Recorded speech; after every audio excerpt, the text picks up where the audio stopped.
Eterno Dios, te alabamos tu nombre y te bendecimos. Te pedimos, Señor, que tú puedas bendecir a tus siervos, Señor, y bendecir nuestras vidas a través de esta palabra, Señor, que será enviada. Señor, creemos que va a reabundar para bendición de nuestras vidas, Señor. Permite que esta tu palabra, que tiene poder en sí misma, Señor, que es medicina a nuestros huesos, Señor, a nuestra alma, a nuestro espíritu, Señor. Tu palabra, Señor, es la que sacia de sed, Señor, nuestra alma, Señor, la que alimenta, es el maná de los cielos, Señor. Permite, Señor, que tú puedas bendecir y usar a tu siervo conforme, Señor, Hijo de Dios, tú tengas preparado todas las cosas. Señor, y aún, Señor, que nuestros corazones estén dispuestos a poder recibir esa palabra, Señor, y puedas bendecir este momento. Y te damos gracias por poder compartir con Él y que Él esté compartiendo con nosotros. Bendice, Señor, a tus siervos que nos visitan. Bendice a nuestros hermanos. Bendice a tu iglesia en general, Señor. Y te pedimos tu bendición de los cielos, del Padre, del Hijo y del Espíritu Santo. Amén. La gloria para Dios. Carta a los Filipenses, capítulo 4, versículo 10. Vamos a leer la palabra del Señor en reverencia. Leemos esta palabra en el nombre de nuestro Dios, que es Padre, Hijo y Espíritu Santo. Amén. Dice: en gran manera me gocé en el Señor de que ya al fin habéis revivido vuestro cuidado de mí, de lo cual también estabais solícitos, pero os faltaba la oportunidad. Tome su lugar, por favor. Yo quiero que me pongan mucha atención. Creo que no va a ser un mensaje largo. Creo que no va a ser un mensaje extenso, pero quiero que me ponga atención porque vamos a hablar algo que es sumamente importante. El autor de esta carta o esta epístola es el apóstol Pablo. Esta carta se dirige en primer lugar a la iglesia en Filipos, la iglesia de los filipenses.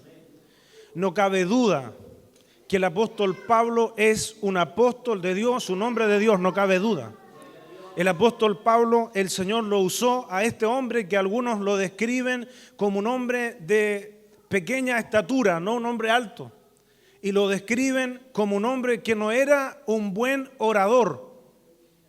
Ve que también hay otros predicadores como Apolos, Cefas, que la iglesia de los Corintios incluso discutían entre ellos. Algunos decían: yo soy de Pablo, yo soy de Apolos, yo soy de Cefas, yo soy de Cristo, decían. ¿No es cierto? Apolos era un elocuente predicador, no el apóstol Pablo. El apóstol Pablo, su fuerte, podemos decir, o uno de sus fuertes, aparte de las misiones, de extender el evangelio hacia los gentiles, llámense los no judíos, fue estas cartas que el apóstol Pablo escribió y que hoy día le sirven a la iglesia como una guía en cuanto a la doctrina.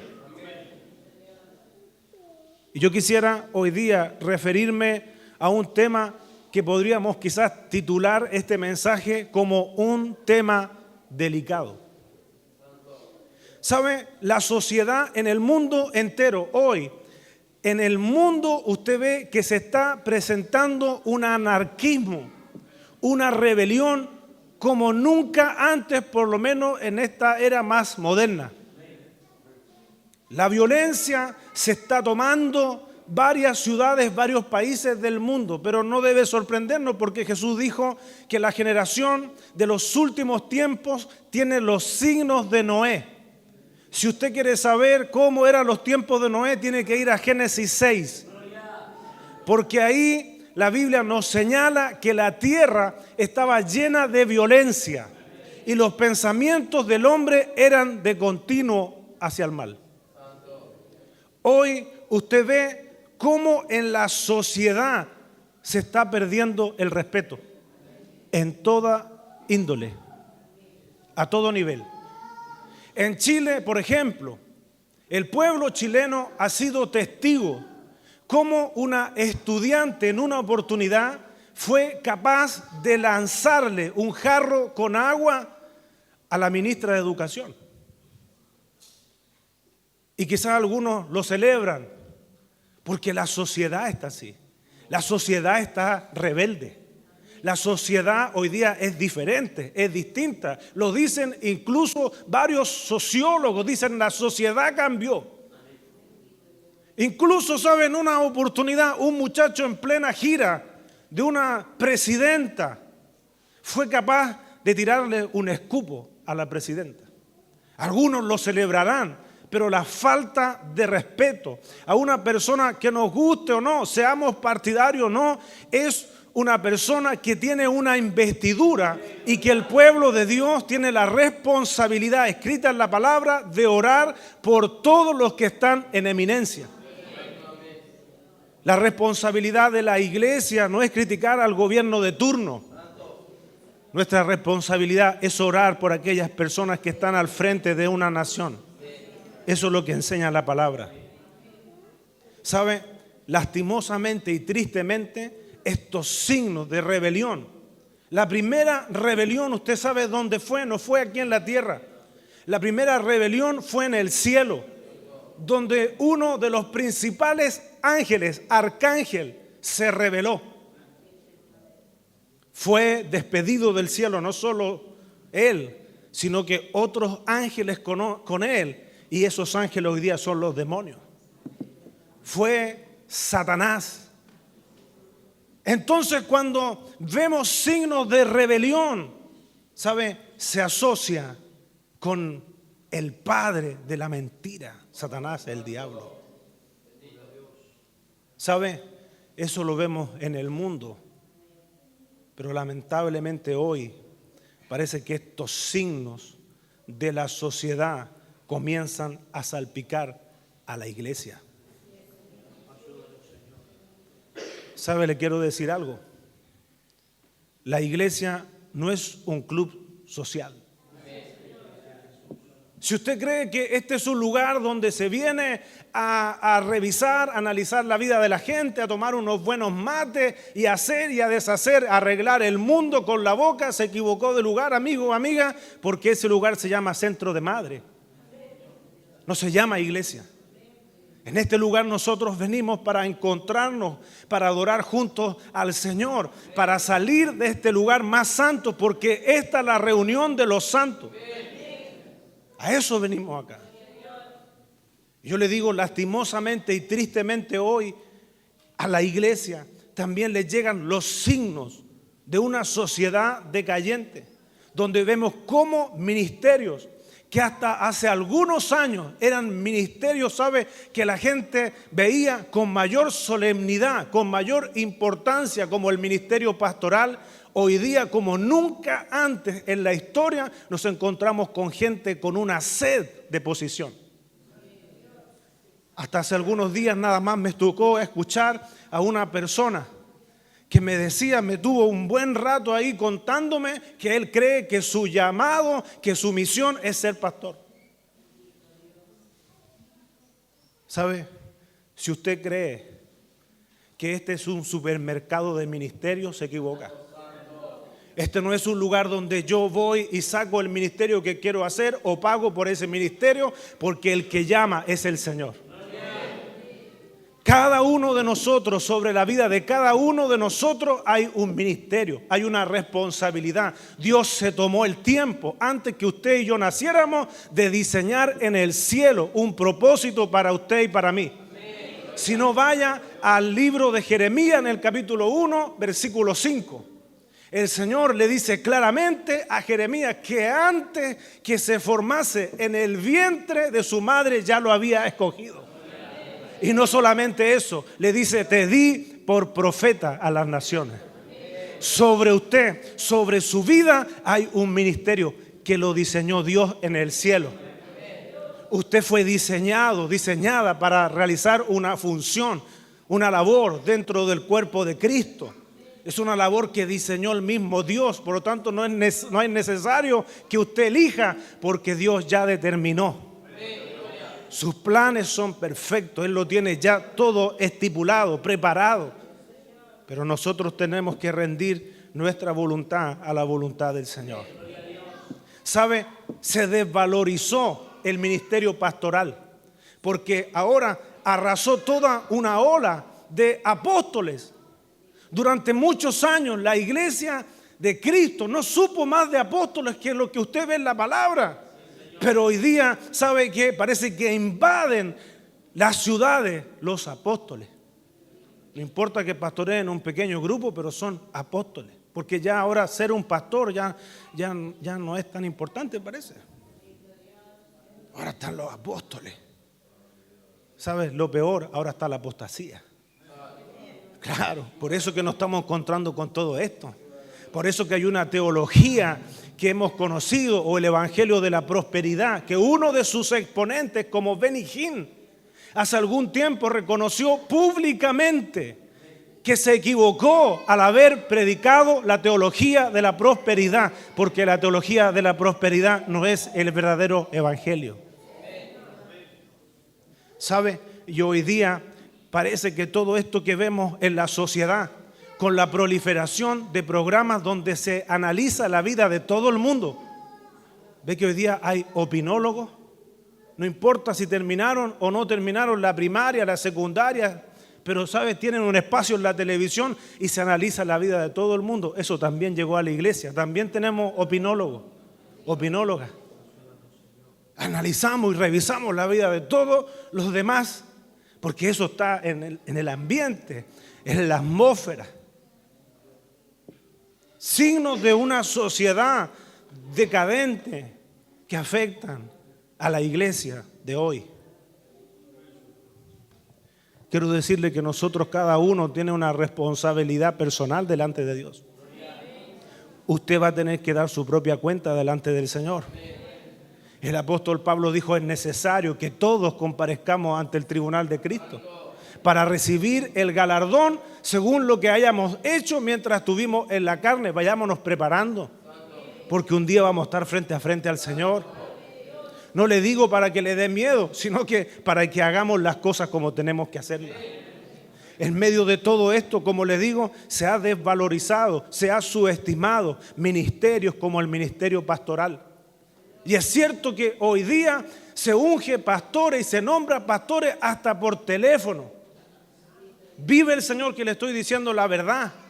Por teléfono hoy día ungen pastores y mandan pastores, gente que probablemente ni siquiera tengan el llamado. Y sabe, a veces somos buenos nosotros para empezar a decir, a evaluar la labor del pastor. A veces ligeramente llegamos a decir: no, el pastor no está haciendo las cosas bien. Y se introduce al interior de las congregaciones el síndrome absalónico. ¿Usted sabe cuál es ese síndrome? El síndrome de la rebelión. Absalón se ponía a las puertas del palacio para hablar con la gente, saludarle de beso, para ganarse el favor, el corazón de la gente. Le decía: si yo fuera el rey, las cosas serían distintas. Y hoy día hay gente al interior de las congregaciones que dicen: si yo fuera el pastor, no sabe cómo cambian las cosas. El único tema que el Señor no te llamó a ti para eso. No es tu ministerio. Gloria a Dios. Y analizamos y decimos: no hace mucho estuve en una ciudad, en un lugar, y antes de venirme un hermano tenía la urgencia de hablar conmigo. Me extrañó y hablamos. Y me empezó a contar de su realidad, me empezó a contar de su vida. Y llegó un momento donde me dice: oiga, ¿pero qué le parece a usted? Si qué es lo que dice la Biblia. La Biblia dice que el pastor es el que va a buscar la oveja.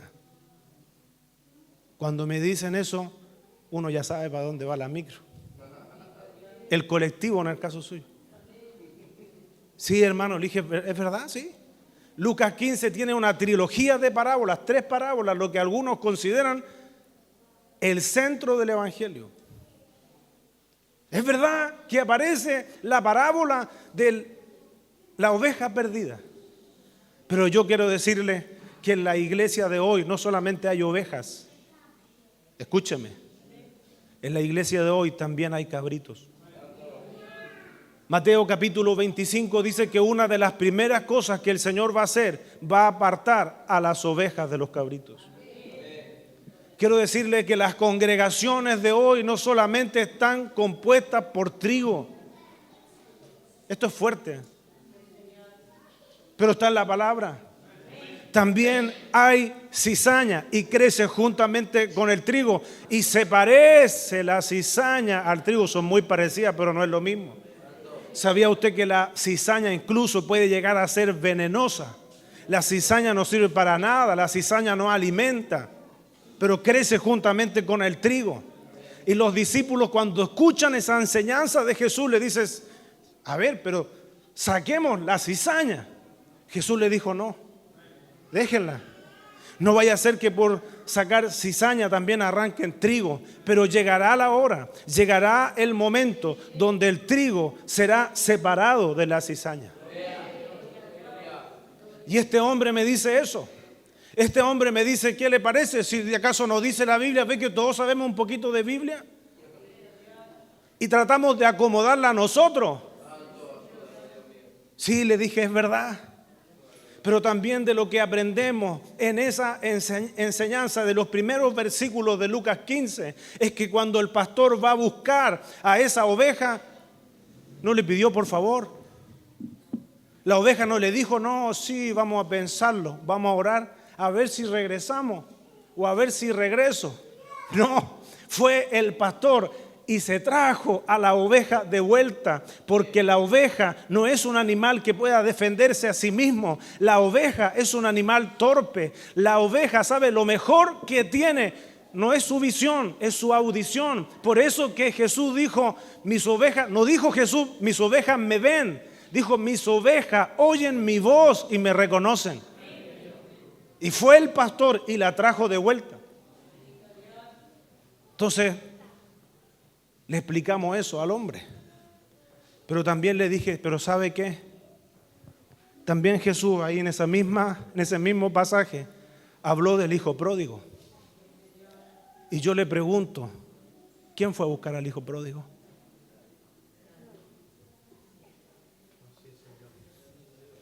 ¿Quién lo fue a buscar? ¿Ve?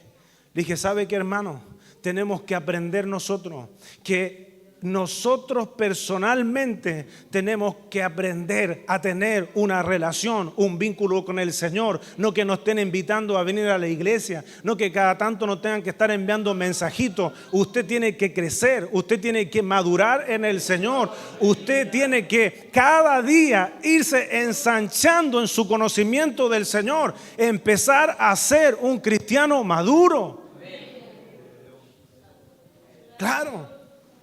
¿Cómo puede ser que haya gente que lleve 2, 3 años y haya que estarle cambiando pañales? Que haya que estarle sacando los gases. ¿Usted me entiende, no? Y eso pasa. Entonces, y miramos y nosotros decimos: no, me parece que el pastor no está desempeñando bien su labor, porque la Biblia dice que el pastor fue a buscar a esa oveja. Y si hay una de esas ovejas que nos está escuchando en este momento por la radio, o nos está viendo por donde sea que hoy día le llegue este mensaje, ¿sabe qué? Si usted está en esa condición, el pastor de los pastores le está llamando para que venga de vuelta. Gloria a Dios, no espere más. Si usted conoce el camino, tome ese camino de vuelta al Señor. La Biblia dice: volveos a mí, dice, y yo me volveré a vosotros. Eso dice la palabra. Y sabe que nos hemos vuelto especialistas para calificar, para evaluar la labor de los pastores. Y yo quiero preguntarle: ¿acaso usted cree que la responsabilidad del pastor es solamente del pastor hacia usted y que la iglesia no tiene ninguna responsabilidad hacia su pastor? Cambia la cosa, ¿eh? Que no se le apague el gozo. Usted tiene una responsabilidad también hacia su pastor. ¿Sabe? Porque a veces somos tan rápidos, tan ligeros en criticar, porque no estamos comprometidos con la obra. Cuando usted está comprometido con el Señor, cuando usted está comprometido con la obra, usted entiende que los problemas no solamente se solucionan conversándolo, los problemas también se solucionan orando. Hay cosas por las cuales hay que orar. Y el apóstol Pablo en este versículo que estamos leyendo justamente les está diciendo a los filipenses, destacando que ellos habían vuelto a recuperar el cuidado hacia él. Gloria a Dios. Usted también es responsable por el cuidado de su pastor. Le hago una pregunta. ¿Cuándo fue la última vez que oró por su pastor? No me conteste. ¿Cuándo fue la última vez que oró por su pastor? Gloria a Dios. Cambia la cosa. Es que, ¿sabe? Esto no se trata solamente de derechos. También hay responsabilidades.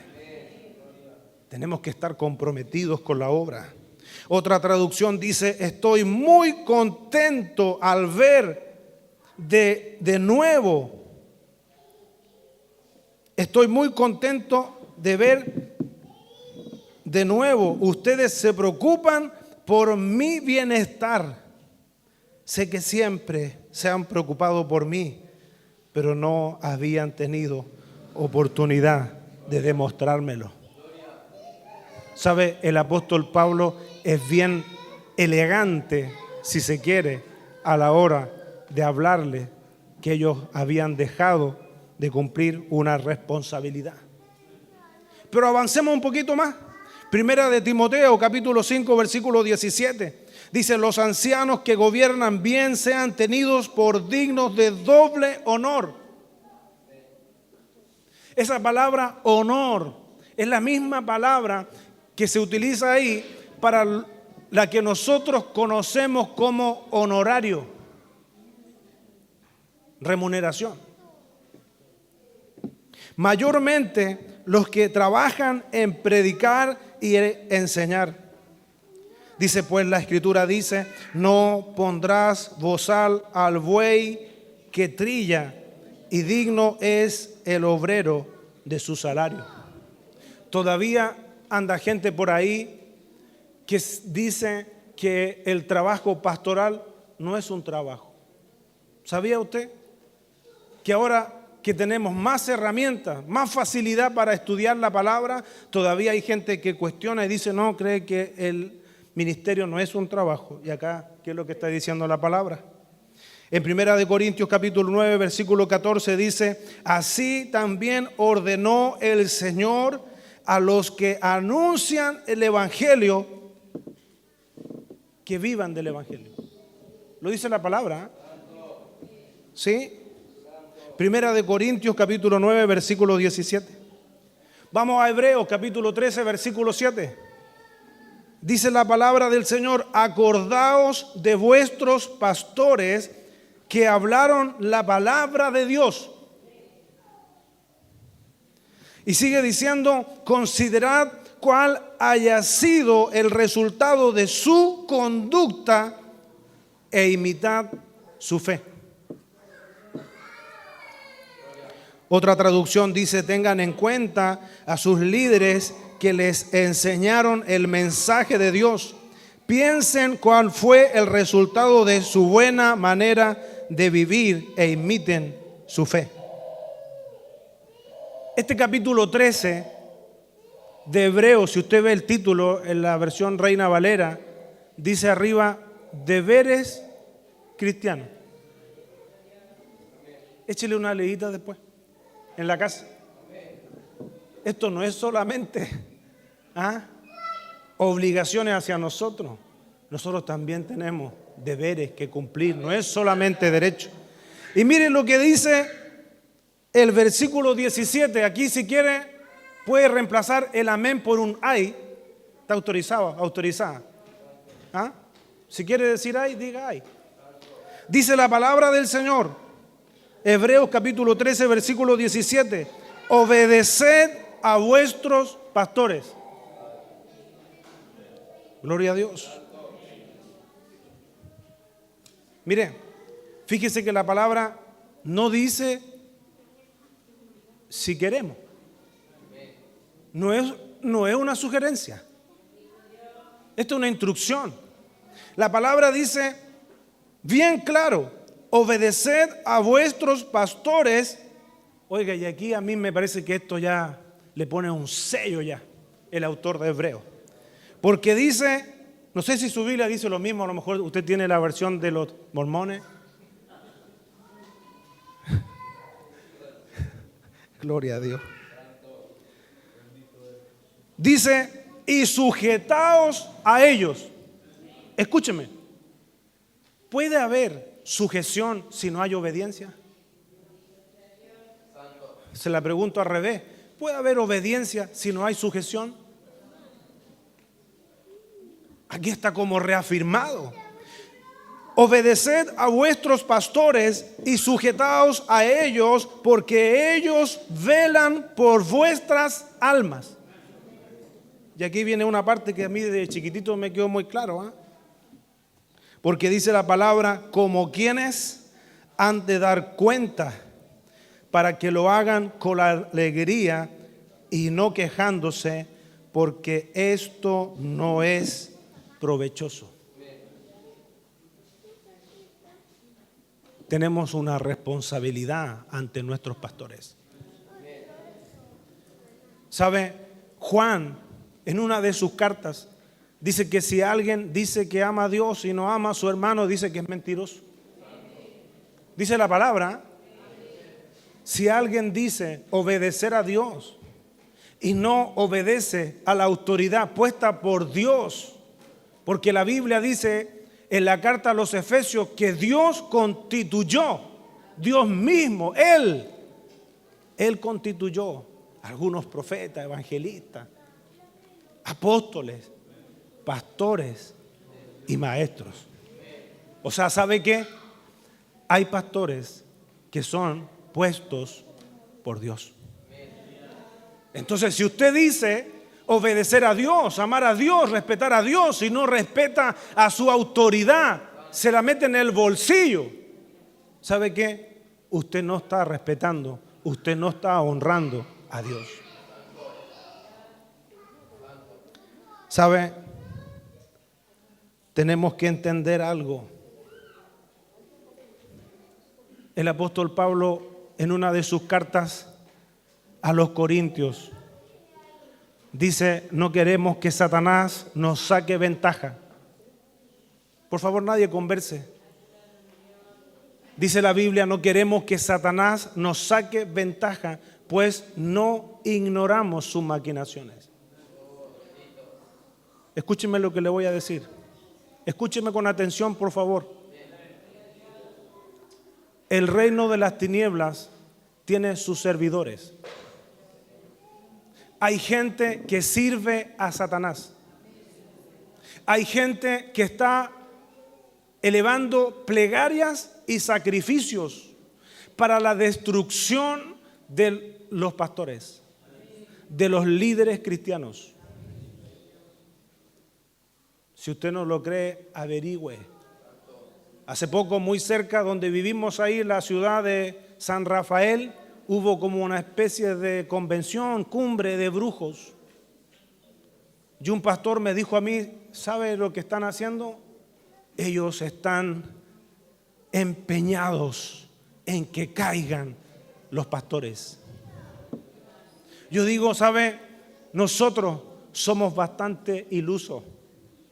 Porque sabía usted, yo lo he escuchado de un ex satanista que habla de la disciplina, el rigor, no solamente con el que ellos hacen su plegaria, sino que también ayunan.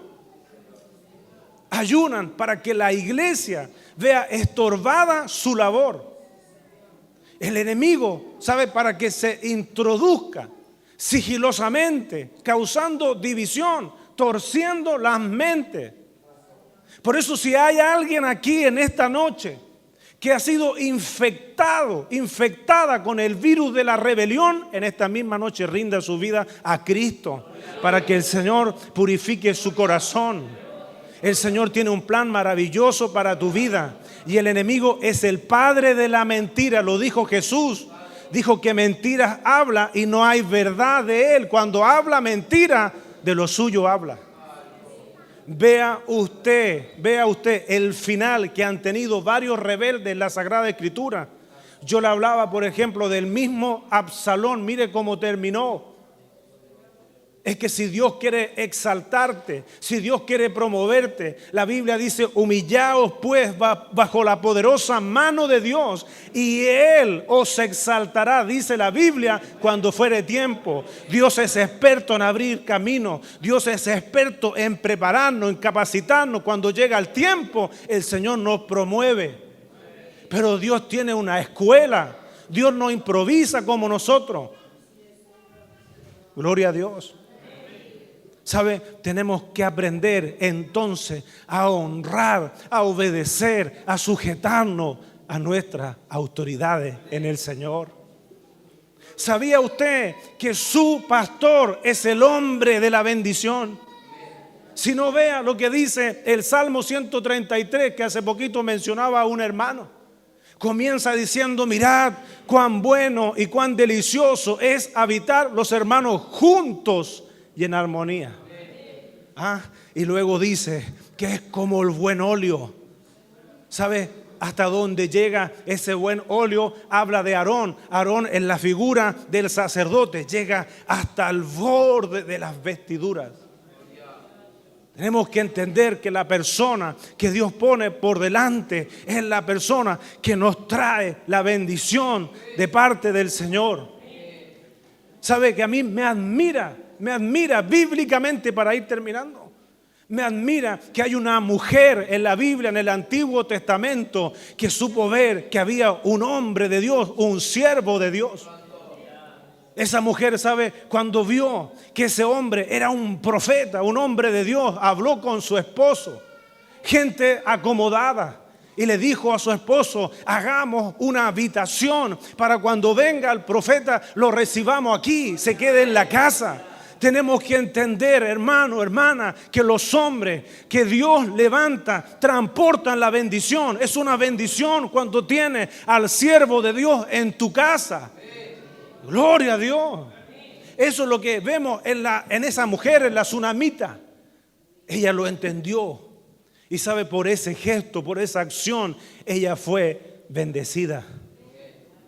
Si usted quiere ser bendecido, usted quiere ser bendecida, usted quiere ver su familia bendecida, comience honrando a Dios, comience obedeciendo a Dios. Y una parte de esa obediencia a Dios es obedecer a nuestras autoridades.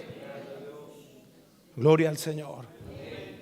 Nos gusta escuchar que oran por nosotros. Nos gusta saber que hay pastores que están orando por nosotros. Pero nosotros no tenemos en muchos casos la prolijidad, la delicadeza de también acordarnos, de también a veces enviar quizá un simple mensaje, no para pedir la oración, no para contar un problema, sino para decir: pastor, como familia estamos orando por usted. Estamos orando por usted para que el Señor le bendiga. Yo le comentaba a nuestro pastor el día de ayer que debido a una situación que a mí me tocó enfrentar, descubrí cómo trabaja el enemigo. El enemigo muchas veces a los hombres de Dios, ¿sabe? Le pone gente cerca, que como dice la Escritura, tienen apariencia de piedad, tienen apariencia de cristianos, pero es gente salamera, es gente con el corazón podrido, es gente que le averigua la vida a todo el mundo, es gente que de Dios tiene poco. Y están ahí enviando mensajes, porque en eso se caracteriza el enemigo. Vea lo que dice Efesios capítulo 6. Dice que él envía dardos de fuego encendido, dice. O vea lo que dice Santiago en su carta. Cuando habla de la lengua, dice que la lengua, un pequeño miembro, dice que es capaz de quemar bosques enteros porque es inflamada, influenciada por el mismo infierno, dice la palabra. Y por eso el escritor de Santiago llama la atención a la iglesia y le dice: ¿saben? De una misma fuente no pueden salir dos tipos de agua. De una misma boca no pueden salir palabras de maldición y palabras de bendición. No es correcto. Porque nosotros hemos sido llamados por el Señor para ser gente de bendición. Entienda usted, por favor, y que le quede claro que el enemigo, por más tonto que sea, en varios aspectos no es tan tonto como a veces creemos. sabe a dónde dirigir su estrategia, sabe que cuando cae un líder, cuando cae un pastor, el pastor es un hombre de influencia. Entonces sabe que si logra tumbar a un pastor, es una iglesia entera que recibe los coletazos de esa situación. ¿Sabe lo que necesita nuestra iglesia? ¿Sabe lo que necesita esta iglesia? Esta iglesia necesita gente que se levante con el mismo espíritu de Aarón y Hur. Moisés no era un espectador de la batalla. ¿Sabe lo que estaba haciendo Moisés? Moisés estaba clamando, Moisés estaba intercediendo. Y en un momento, lo dice la Escritura, véalo, dice la palabra que a Moisés se le comenzaron a caer los brazos. Y mientras se le iban cayendo los brazos a Moisés, ¿sabe? El pueblo de Dios comenzó a perder la batalla. Es que sabe el enemigo dónde dirigir su estrategia. Pero en esta noche vamos a verlo, a abrazarlo por la fe, que el Señor aquí va a levantar hombres y mujeres con el espíritu de Aarón y Hur. A Moisés, mientras iba bajando los brazos, ¿sabe qué? Empezaba a prevalecer Amalek, el enemigo.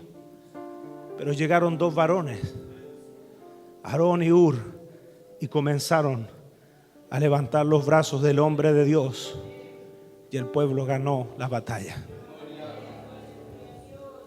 Gloria a Dios. Usted tiene una responsabilidad con sus pastores. Y qué bueno que aquí esté la gente también de Newbery. Tienen una responsabilidad con sus pastores. Ustedes no han sido llamados para ser espectadores. Ustedes han sido llamados, como yo, para ser protagonistas. Comprometámonos con la obra del Señor, porque se necesita gente hoy urgente como Aarón y Hur.